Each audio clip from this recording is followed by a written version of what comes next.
Good morning, ladies and gentlemen. Good morning, ladies and gentlemen, and welcome to the Grit Real Estate Income. Can you hear me there, Bronwyn? Yes, I can. Lovely, thank you.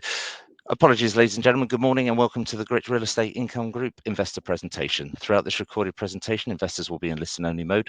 We do apologise for the delayed running of today's presentation. Questions are encouraged and can be submitted at any time using the Q&A tab situated on the right-hand corner of your screen. Simply type in your questions at any time and press send. The company may not be in a position to answer every question it receives during the meeting itself. However, the company can review all questions submitted today and we'll publish those responses where it's appropriate to do so. I'd now like to hand over to CEO Bronwyn Knight. Good morning. Thank you, everybody, and thank you for joining our half-year results presentation today. We look forward to taking you through the presentation, and alongside me today will be my colleagues Greg Pearson and Darren Fiernes. Just a note around Leon van der Mertel. Basically, we have announced today that he will be exiting as the CFO of the group. On behalf of myself and the team, we would like to thank him for his contribution to date. And we have announced to the market a new CFO, which will be taking the lead and supporting me going forward on the next journey of Grit 2.0. So if we can just get into the presentation today. So 5 key fundamental points, and between Greg, Darren, and I, we'll be touching on these really key fundamental topics, or basically what we will be focusing on in relation to the delivery of the Grit 2.0 strategy. So number 1 is obviously through the presentation, we are still seeing very strong operational performance. You'll see growth in our operating NOI, net operating income line. You will see growth, obviously, in the property performance. The second aspect, which is obviously key, is the fact that we had committed under Grit 2.0 to simplify the structure and really around defining the Grit 2.0 strategy, the strategy implementation, what have we done to date, and what are we going to be doing going forward. Number 3, which is absolutely key and fundamental and also in line with making sure that we deliver sustainable returns to our investors, is the significant work that's been done by the management team in relation to the cost reduction. This has also come in with the merger of the development company Greer and the optimization of people and cost management in the business. Focus will be done really through Darren and the presentation of the results, the actual numbers on the balance sheets, and really around the ecosystem and the strategy of Grit 2.0 is we are here to deliver impact and sustainable investment in Africa. So our ESG story, where we have pioneered and where we lead from the front, is absolutely significant and will be demonstrated through the presentation today. So where do we start? Let's start at the beginning. The beginning of what we have delivered under Grit 2.0 and effectively under Grit 1.0. We came to market some 10 years ago in relation to delivering a multi-geographic, multi-asset class, hard currency, dealing with multinational global tenants across South Africa, across the African continent, ex-South Africa. We have delivered the strategy. Not only have we delivered the strategy, but the strategy has now been refined under Grit 2.0. And that refinement means that we are sitting, excluding our retail, with almost a 99% occupied portfolio. We are delivering hard currency returns, servicing the real estate needs of global tenants in hard currencies. If you will look at this today, our number 1 tenant, which we have a core relationship with, key fundamental management relationship, is the American Embassy. We are servicing the real estate needs of these global tenants across the African continent. Key family of partnerships, key fundamentals to the strength of our business model across Africa. Let's look at the highlights. What has been performed? Let's obviously realize that we are dealing with very tough macros. Darren will be touching on the interest costs and a number of other parameters, some within our control, some out of our control. But where have we seen performance and why? We've seen a very resilient property portfolio that has seen circa over 15.5% growth. We've seen that because we are dealing with multinational tenants, multi-global, and we are seeing performance out of the property portfolio on an internally managed structure. So everything gets managed. We control the entire value chain and ecosystem, property management, facilities management, and we are seeing the effects on our delivering of profitability.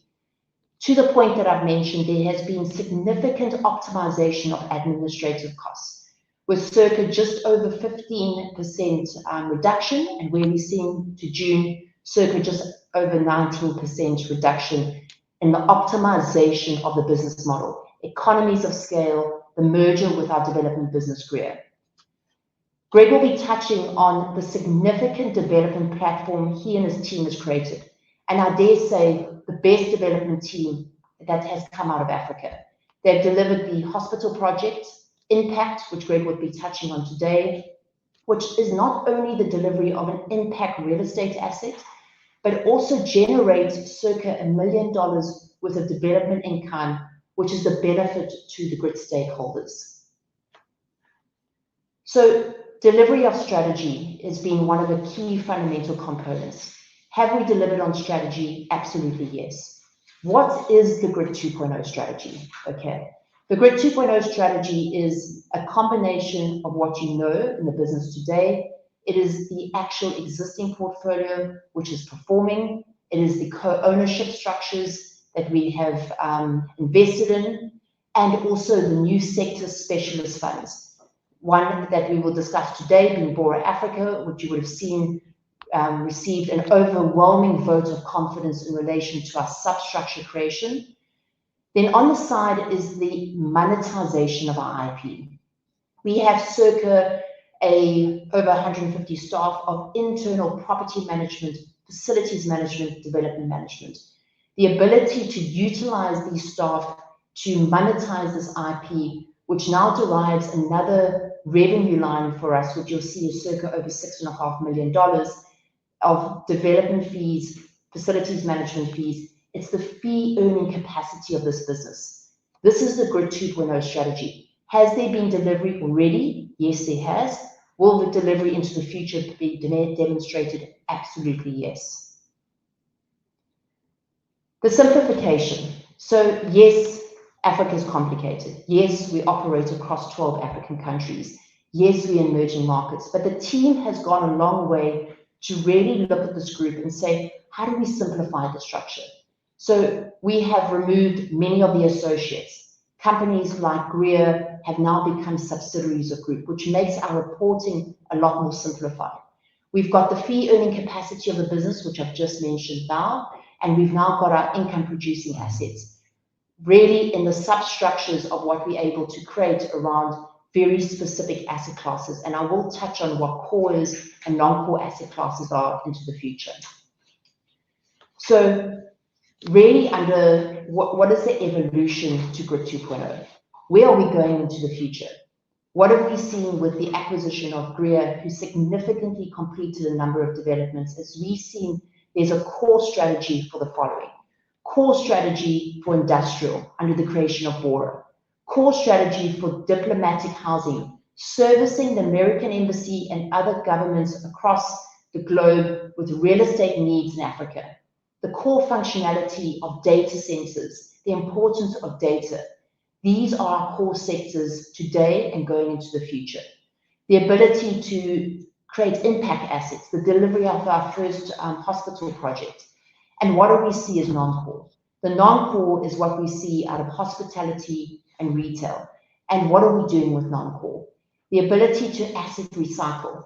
We made a commitment to investors somewhat 18 months ago that we would deliver circa $160 million of asset recycling, which would demonstrate a couple of things. One, the ability to recycle at net asset value. Secondly, the ability to dispose of assets in what is perceived as a fairly illiquid market across Africa. And the ability to take that capital, as will be demonstrated on the next slide, and recycle that capital into other initiatives. So the question goes is that we are disposing of assets, where is that capital going? So let me show you a case study, okay, and a case study that has already been achieved in the business today. The case study of the ability to, under Grit 2.0, capital light, the ability to dispose of assets. How does that become a reality? You would have seen in the Bora transaction that minority interests, strategically sold minority interests in assets, the recognition of the ability to actually still maintain control and consolidation, the ability that these vehicles, Bora, DH Africa into the future, healthcare, are able to generate fees back to Grit stakeholders, the ability for fee income generation because we control the asset manager, we control the real estate manager, we're still able to consolidate this, and then the ability to take that capital to reduce debt and short-term debt. Darren will touch on the slide around what the impact is with regards to a higher cost of debt facilities and what the impact of reducing to debtors. So, and then the final part of this is that over and above that, the further capital can go into these sort of non-speculative development projects. We don't build on spec, we build for tenants. We have demonstrated, and Greg will further demonstrate, what the importance of this and how this has actually been delivered in the last 5 years already. This particular slide is very important, and Darren will touch further on the debt, but really one of the key components of the focus today and into the future of this business is the property portfolio is obviously performing significantly, but the key fundamental in relation to this is really looking at the cost of debt and looking at the ability to restructure our debt. So what does this mean where we are today? We're sitting with over 78% of our US dollar debt hedged, okay? Yes, our cost of funding has increased to circa 9.6, but this is a combination of us taking out further hedges and the premiums involved in those taking out further hedges. The target LTV that we are still targeting is somewhat between 35 and 40%. Yes, we've seen slight increases in LTV, but the intention is through the recycling of these assets, recycling of certain initiatives through these structures, that we were able to reduce this debt going forward. What does that mean? It means that debt that sits over circa 11.5%, the opportunity to settle that has a direct impact on the bottom line of circa $4.1 million. That is significant to earnings, okay? The second part is that we have now got Greer as a consolidated entity. The ability to move the Greer assets into the syndication reduces their cost of funding very significantly in the group. So again, economies of scale, size. And then the potential to refinance our debt on longer dated basis. We are dealing with all the DFIs. We've already concluded a transaction with IFC on the Bora structure. We are doing significant amount of work with the DFIs because they see Grit as pioneering, impactful, and the ability to fulfill very pertinent and ESG targets. So we are able to create that with the DFIs going forward. So on that note, I would really like to hand over to Greg. Greg is the CEO of Greer, and obviously Greg will take you through what actually has been delivered and the importance now with us concluding the acquisition and the consolidation of this very significant development company and what it has produced.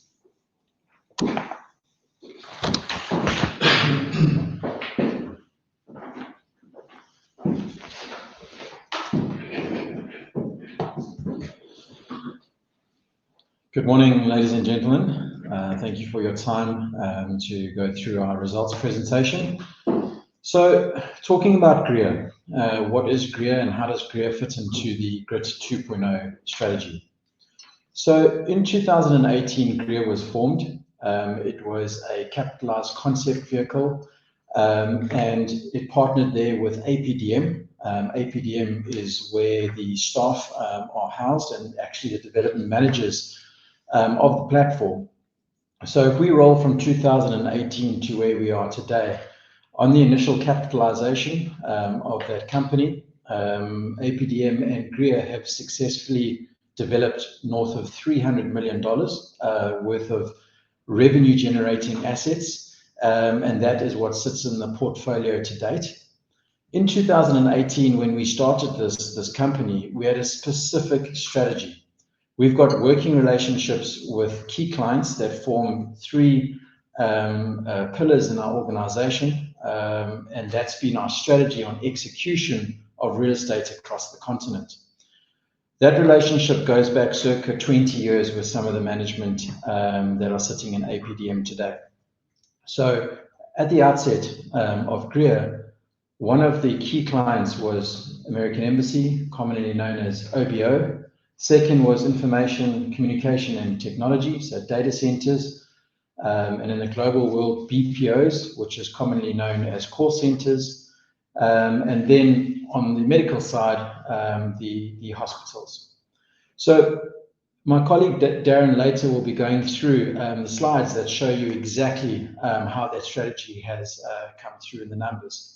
If you look collectively at APDM as well, the company APDM has performed and executed and completed over $500 million worth of development across the continent. And bearing in mind, since 2018 to today, we also had the effect of COVID. So this team is very well placed to execute and has got the delivery and track record. And it's got now the balance sheet within Greer to prove that. If we look at a case study, the Artemis Curepe Hospital, this was a project that started during COVID in Mauritius. This was a dire need on the island.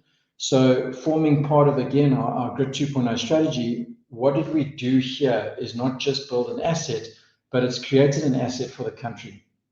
So if you look at the NAV upside that has been achieved through this development, it is really beneficial. This development was done at a north of 11% yield and obviously creates revenue back for the group. The fee income that we had through this was north of $1 million, and the impact that it's had on the society of Mauritius has been massive. It's got one of the most technically advanced theatre, not just in Mauritius, but in Africa and Indian Ocean. And there's already been new groundbreaking surgeries that have taken place through this asset. So looking at our strategy, how do we expand from here? Again, going back to the Grit 2.0 strategy, where we are a bespoke development solution for growing the assets or balance sheet and further revenue generation for our group. DH Africa has now been formed. DH Africa will house our data center developments as well as the BPOs or call centers. We have a building that has recently finished in Kenya. We are at the forefront of growth with call centers and data centers in Africa.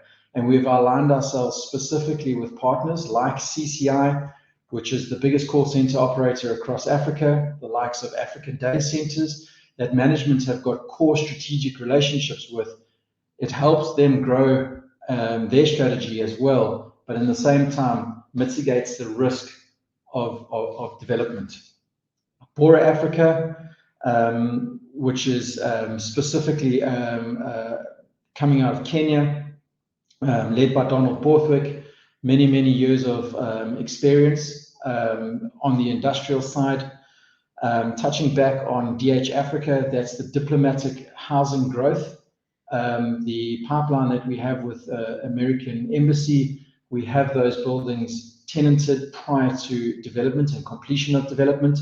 And then the third tier is going to be the healthcare and impact investment. And we have got completed assets and revenue generation in all three of those subsectors that will be coming through. Just to touch on Bronwyn's slide there as well, she mentioned earlier, how do we demonstrate the growth? So where is the investment being focused? We can show you and demonstrate what we've been able to achieve to date is circa north of 10.5% growth with regards to our deployment and investment in these substructures. So what gives us that competitive edge? we do our own facilities management and property management in these countries. So you would see a slight swell in our staff numbers. And the reason for that is we believed at the time, until we got to a certain critical mass, that to have the knowledge of what was happening on site and having the people being able to service our buildings and service our tenants' requirements was critical to our strategy that we set up the day we started this business. We've always believed on boots in the ground and making sure that we build around our local content rather than parachuting in, gave us the competitive edge and the market knowledge that we needed to best suit our clients. And to this, we've been able to provide a cost saving to our stakeholders of circa $750,000 to market norms. So the benefit of this is it's a cost reduction, therefore giving back more to our stakeholders, but also gives us the benefit of knowing exactly what's happening on the ground at any point in time. And we've got some crazy stories about, lifts going down or certain things within the buildings, and our staff at 11 o'clock at night are there to service our tenants' needs. Hence why the repeat business and the family of partnerships that we have grown is specifically on target to grow around our strategy. So why do we do this? What is the impact that we have in Africa? So we have created a foundation, and that foundation is to look after the CSR and the impact that we have across the continent. Our carbon emissions, we want to reduce by 25%. Are we on line to do that? Absolutely. What we have done as well is we've gone for EDGE certification on the developments and the buildings that we have in our portfolio. And we were also proud to announce last year we have the first eco-district certified building in Africa. And that is the precinct head office building in Mauritius. That has been backed by Denton's Law, the biggest law firm in the world, as well as some of the financiers as the anchor tenants to that building. Further to that, building efficiencies we've improved by 25%. Again, that will be certified by 2025. And the other thing that we are very proud to announce is our women-led business. We've got 100% of our development managers that are women, and we've got some beautiful statistics that we can show and share in ESG with regards to women-led developments as well, where we've got Build Her Foundation, which is the Kenya organization that brings women into construction, where more recently we've completed Rosalind Grove, which was an award-winning development for the American Embassy that was designed, delivered, and managed by women within the industry, which is a fantastic opportunity. So with that, I think this gives the credibility to the development business that I've just run through. And at that note, I'd like to invite my colleague, Darren, to take us through the numbers for the year.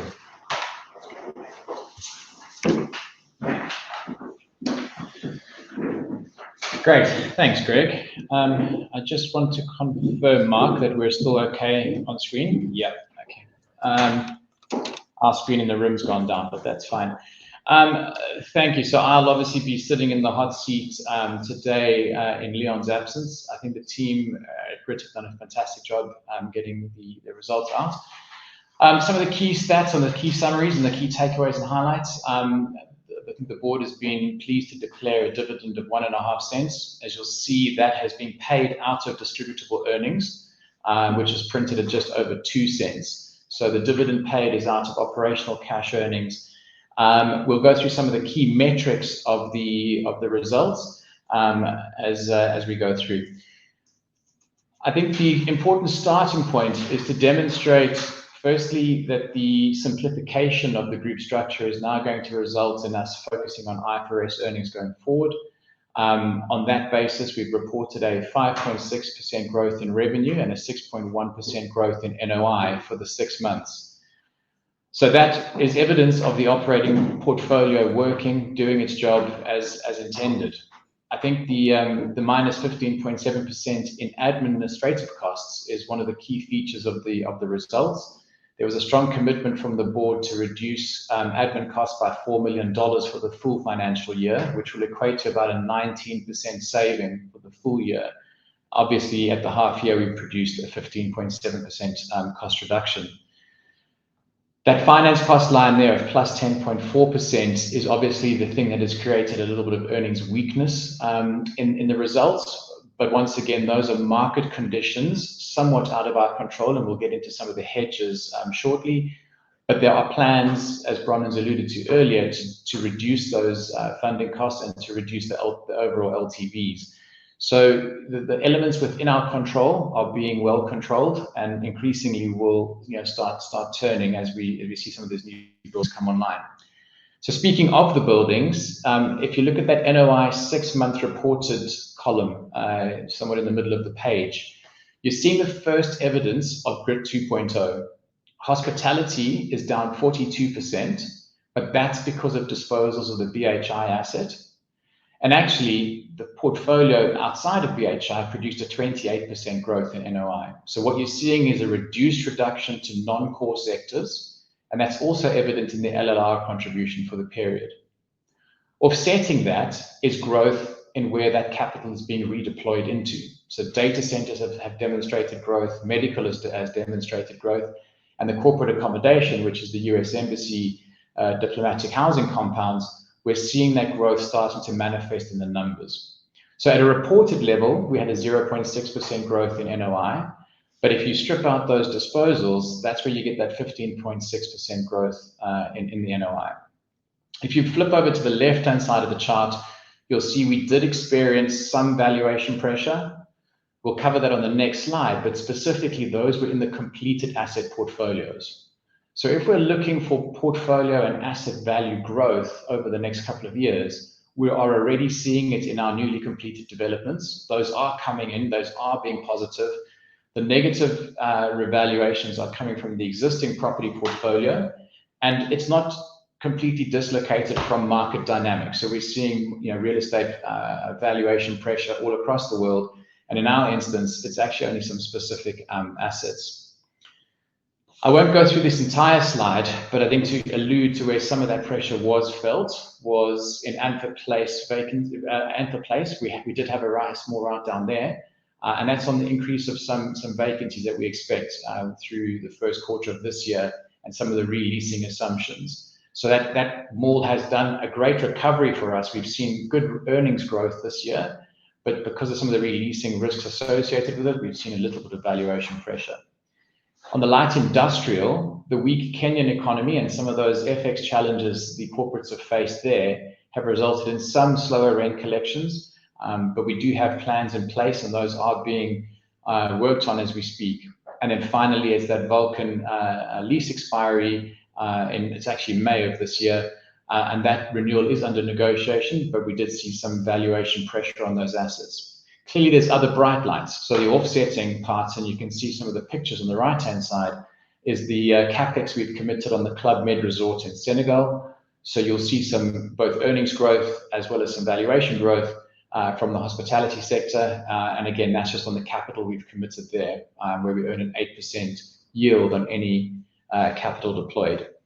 And finally, in that office sector, which is obviously globally a relatively pressurized sector, we've managed to see some good leasing, and specifically in Ghana, where CCI, who are our partners within the call center businesses in Kenya, have also taken up space in some of our vacant Ghanaian office parks. So I think it shows the group have got some really good momentum on leasing, and I think that brings us into the slide on leasing.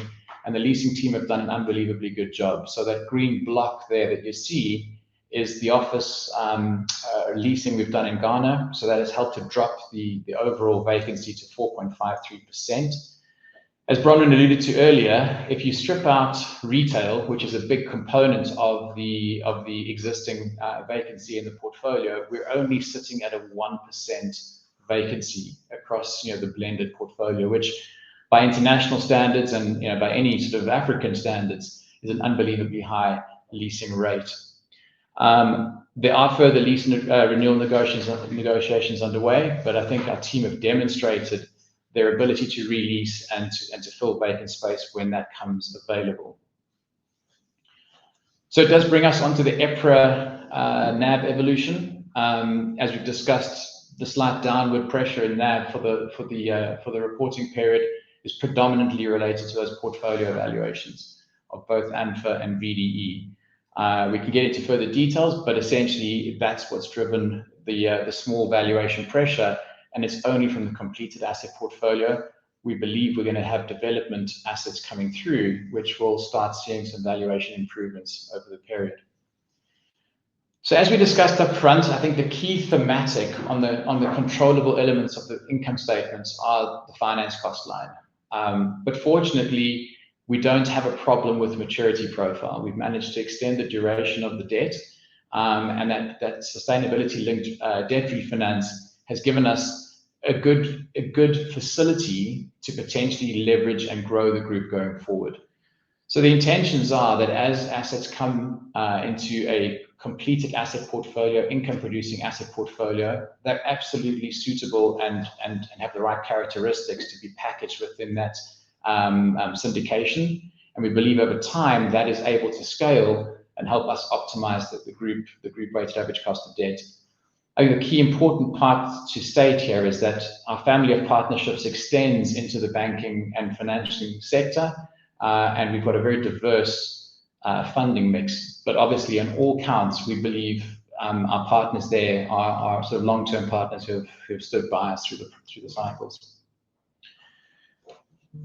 The long-term intention is still to move the group to a 35 to 40% LTV.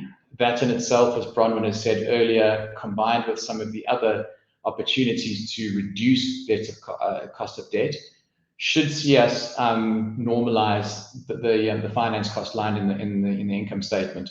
So at the moment, the balance sheet is well managed. We are still trending down towards our medium-term targets of 35 to 40%. And upon consolidation of Greer, we should see some downward movements. Finally, we are cognizant of some of the illiquid dynamics in the share trading, which unfortunately does lead to volatility in the share price.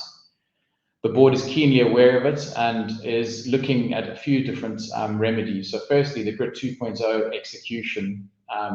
The board believes in the strategy, and as we continue to execute on that strategy, we should see accelerating earnings and capital recycling, and that in itself should be good for the share price dynamic.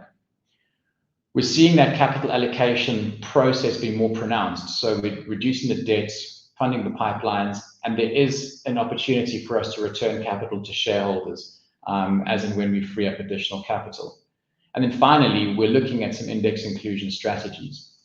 We've mentioned all of this because I think it's important to understand who our shareholders are, and our shareholders are seeking long-term growth in both income and net asset value. And the management, I need to remind you, is over a 10% stake in this business, so are keenly aligned with our shareholders. On that front, Mark, I'm now going to take the camera down once again. I think I'm just going to hand back over to Bronwyn shortly to take us through some closing remarks, and then we'll open up for Q&A after that. Thank you.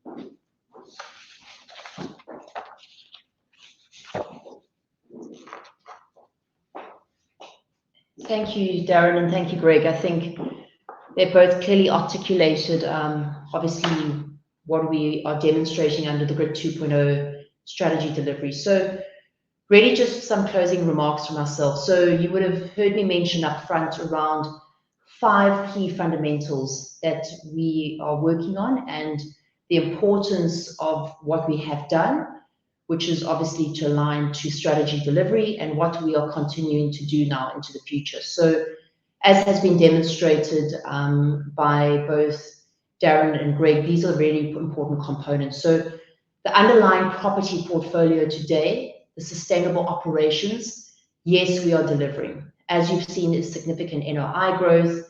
We've seen significant cash collection. Darren and myself alluded to the 99% occupancy, excluding obviously retail, the strong leasing activity. So Greg made mention the ability that we have an in-source solution to the entire ecosystem of real estate ensures that we can deliver the leasing activity because our core tenants are focused on delivery by our core management team. The simplification of the group structure has been absolutely fundamental, and the implementation of the strategy, the acquisition of Greer, the closure of the acquisition of Greer, the fact that now we are consolidating Greer and we've had a reduction in a number of associates, the fee income, the revenue side of the business that we are demonstrating that we can achieve outside of property-related revenue. This is monetizing our actual IP. Our people that sit in the team today, we have generated close on just over $6.5 million of revenue from that line.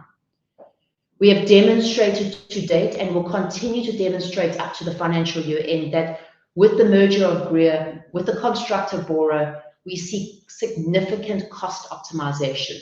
We have already seen that in the numbers today, and we will continue to see that in the numbers for the next financial year, June 2024.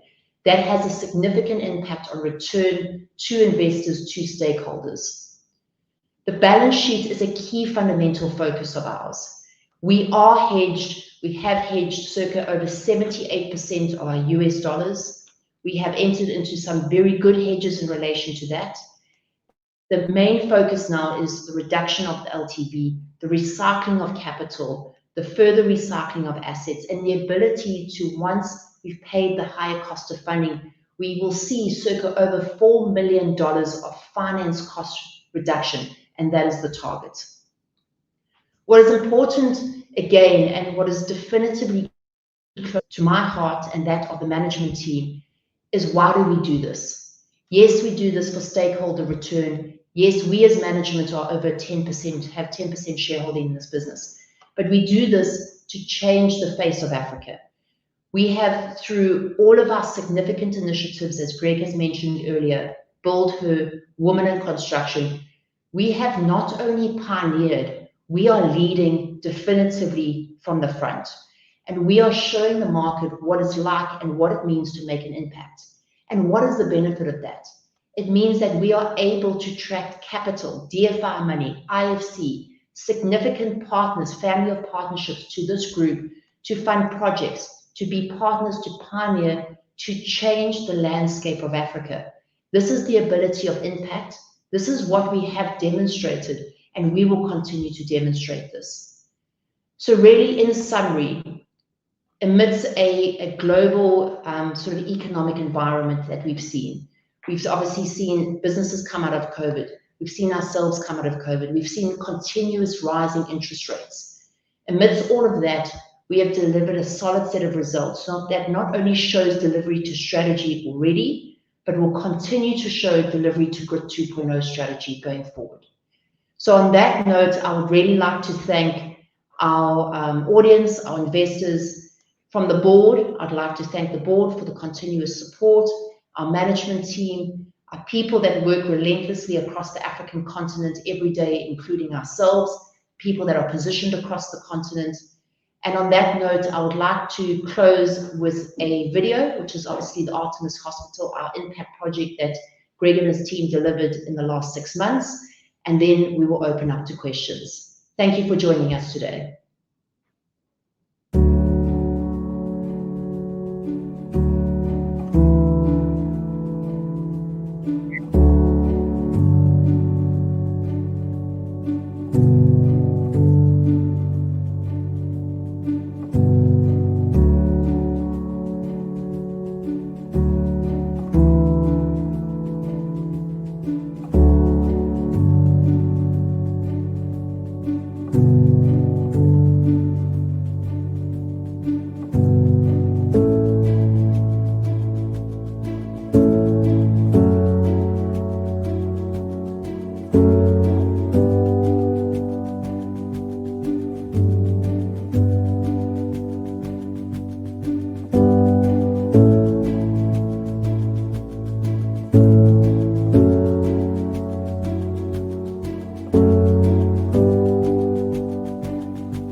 great. Ladies and gentlemen, thank you very much indeed. Bronwyn, Greg, Darren, thank you very much indeed for your presentation. Ladies and gentlemen, please do continue to submit your questions using the Q&A tab situated on the right-hand corner of the screen. Just while the company take a few moments to review your questions submitted already, I'd just like to remind you that a recording of this presentation, along with a copy of the slides and the published Q&A, can be accessed via the Investor Meet Company dashboard.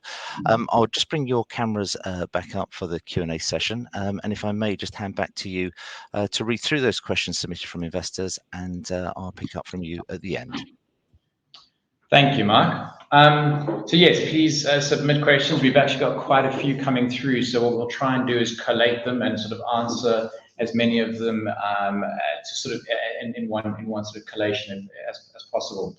So I think possibly, Bronwyn, let's start with just ESG. It's obviously a very topical narrative across real estate, but can we both measure and define what impact it's having, and secondly, what it might mean for our funding and what it might mean for our tenant demand across the portfolio, having high impact ESG buildings? Yeah, so I think this has been a major focus for us, and exactly for those two components. So one, definitively, can we measure it? Absolutely. So one, we have almost completed a full rating on our ESG components. So we will have a rating that can be utilized in the market. And what does that rating do and why? So one, I did make mention of the fact that the importance of securing DFI money, which is impact money for Africa. So this money is definitively available, and it's definitively available to the Grit Group. And the impact of this money is that it is significantly reduced in cost of funding. And when we see a replacement of some of our existing debt in future projects, there is a major saving in the cost of funding. Secondly, there's also a increased tenor of debt that's available from these DFIs. We've already secured our first instrument through the IFC, and we're working with a number of DFIs now across the continent. So the actual impact on our bottom line, obviously returns, is definitely done through obviously the cost of funding and obviously the DFIs. And then to your point, Darren, around our tenants. So like the building that I'm sitting in today in Mauritius, which is the first 5-star green rated building in the Indian Ocean, because of our rating in relation to this building, our tenants in the building today also get the benefit of that rating, okay? So what that means is that they can leverage that. So Dentons, which is a global legal practice that you find all over the globe, because they sit in a 5-star rated building, they can use that to their ESG components or targets. And that happens across the globe. So somebody like CCI, Greg mentioned, we're building a very significant facility for CCI in Kenya. We'll also be able to leverage off that. So what does that mean? It means that these buildings become very attractive to global tenants and very attractive to leverage off the impact that we do. Again, as a team, and what we've assessed from our real estate, we are not only pioneering in this regard, but we are actually leagues ahead of others. So our competitive advantage is huge. I think if I can just overlay, Bronwyn, I think the leasing activity has demonstrated that we're able to charge at the market or at a slight premium. Absolutely. It's a combination of the premium product and some of the bespoke natures and the relationships, but there's an absolute underpin and requirement from those tenants to be in green buildings. Absolutely. Could we maybe move on to just the mix of tenants? So multinationals tenants have dropped somewhat in this reporting period. Maybe you can talk us through some of the mix effects of some of the disposals and why they might have had a near-term impact on the multinational percentages. Yeah, so, you know, as I mentioned, the strategy is very clear. So the strategy is to deal with global conglomerates and be able to service those real estate needs. So you will see sort of, again, what's been demonstrated and the likes of American Embassy now sitting as #1 rated tenant from sort of 10% of our earnings. So what we've seen is with some of the disposals that we've seen around our hospitality assets and also circa some of the retail, we've seen that mix slightly change and reduce. But with our sort of non-core asset disposals, which are going to be retail, once we remove retail from the portfolio over a period of time, that goes into sort of really high 90% again. And again, when you look at the strategy of our pipeline and you look at the strategy of Greer under the data centers, under the call centers, under American Embassy, these are all multinational. So as these projects get delivered, naturally the increase in this number happens. Thank you. I'm going to invite Greg to come and join you. Greg, I think some of the questions are around those call centers, maybe and the data centers. Can you give us some idea of the potential and the scope for how big that partnership could be, and what are some of the key drivers and hurdles to the relationships? Yeah, absolutely, Darren. Thanks for that. So maybe to talk about BPO or call centers at the beginning, there has been a big drive globally to move a large part of growth into Africa, and we are at the forefront of that growth at the moment. So we have partnered with the likes of CCI. We are moving through from Kenya now to Ghana, and there's a few other countries that we are looking towards. So the growth potential there is huge. The good thing is the risk is mitigated by that. You know, we've got a strong relationship with them, and they are the total occupants of the building. So we've recently completed a building with them in Kenya in a new city called Tatu City. Great partnership between Tatu City, the Grit Group, and CCI. So on the BPO call center side, Darren, that opportunity is huge. But obviously we need to make sure that we are mitigating all the risks in the countries and jurisdictions that we go into. On the data center side, we've actually got some exciting news that will be coming to market soon. There has been a huge growth with regards to Africa and the data and communication storage. You've had the likes of Microsoft moving in. Africa data centers have been on the forefront of that growth trajectory, and the partnership that we have with them is fantastic. The big thing there is the numbers. 1 megawatt in Africa costs the same as it does in Europe or America, and it's numbers that we haven't really seen in real estate in Africa. So we just need to be very guarded and very sure of our way forward there, because of the heavy cost that comes with those data centers. Again, making sure that the ESG side comes through, because they are very heavy when it comes to energy consumption. So yes, there is a massive opportunity, but we also want to manage our risk exposure to a single tenant or single sector.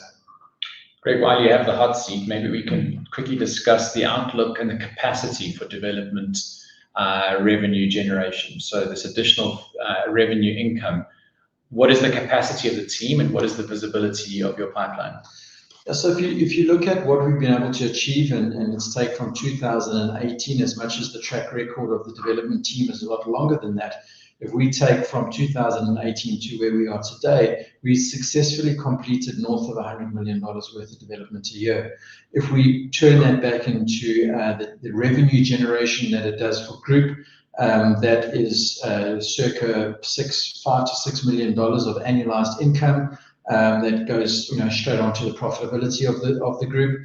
What has been very interesting now is the company has been capitalized on a long-term basis, so it's an evergreen or going concern. And the strong part of that now is our partners. We are able to do developments with them where it's capital light, but the revenue creation for the group is fantastic. And we've got some great examples of that where we are doing developments where our equity contribution is less than 5%, but we're getting full fees through the generation of putting the developments together, the development management, the leasing fees and everything else that goes with it. So is this a sustainable business? Absolutely, and it is adding significantly to the profitability of the group.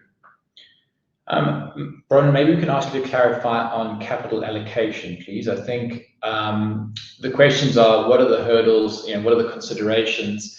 And ultimately, if and when we ever do return capital to shareholders by way of buyback or tender offers, are there specific markets you would do it on or not? But I think the question is broader than that. The question is more about how are you approaching capital allocation? What are those decisions? What's driving the discipline?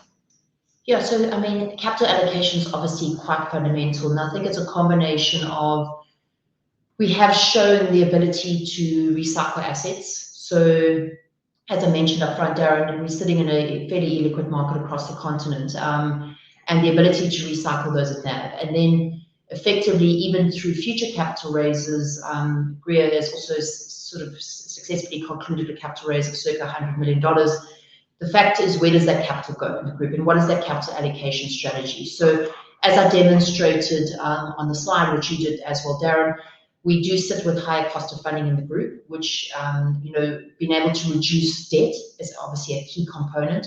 The reduction of debt has a direct impact, obviously, on LTV and earnings. Okay, so that is a really important consideration for us.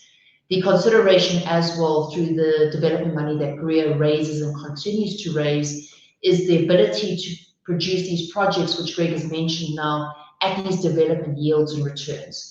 You will see the impact already of the CCR completion of that building in May of this year on what that does to our net asset value at group, and also the fee generation to ourselves. So the importance of continuing a strategy where, yes, we need to look at the balance sheet and the debt, which is a key component. And then the second part is obviously putting it into these mitigated development projects that Greg has spent some time on. And then the idea is where our share price is trading today and a significant discount to net asset value, it makes sense to look at the share buyback, Darren. And obviously the allocation of capital has historically gone towards repayment of debt.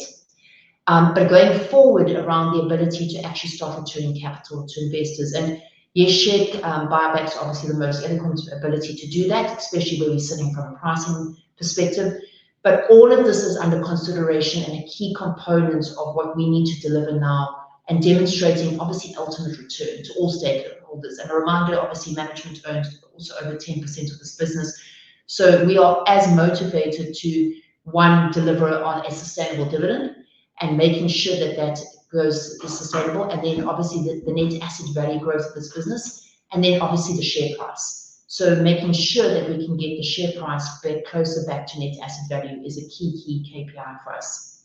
Thanks, Bronwyn. I think we'll probably expand on that same thematic because a few of the questions are coming through probably not understanding the strategy of what we've done with Bora. So the internal, it's in inverted commas, internal transaction. But I think what's key to point out is if you have a look at that transaction, we have managed to sell it to Greer. And at the same time, we are seeing a capital subscription, a cash capital subscription that recapitalizes Greer simultaneously. So although it looks like an internal transaction, it's an internal transaction that facilitates an equity raise at the Greer level. The questions are coming around dilution of earnings. And I think it's probably important to clarify here that the transaction is structured in such a way that it does not result in earnings dilution. The reason being is that bottom block where you see the ability to reduce debt. If your debt is currently costing you almost 10% and these assets were yielding you 8%, correct, the near-term cash that you've generated is accretive to shareholders to go and pay down the more expensive debt. And at a point in the future when interest rates have normalized and when you get to a place where interest costs are probably below the yield of assets, it will be accretive to redeploy that capital elsewhere. So I think it's worth clarifying that that transaction is not dilutive to shareholders. In fact, that transaction is accretive to shareholders because we are able to deploy that capital and that cash into repaying expensive facilities.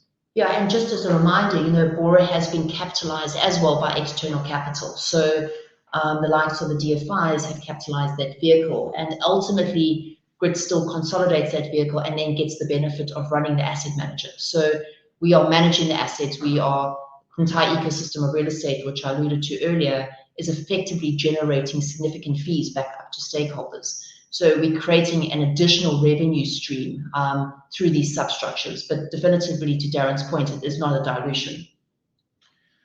I think let's go with some of the easier ones to answer is there research on the company? So at the moment, I think I can take that one.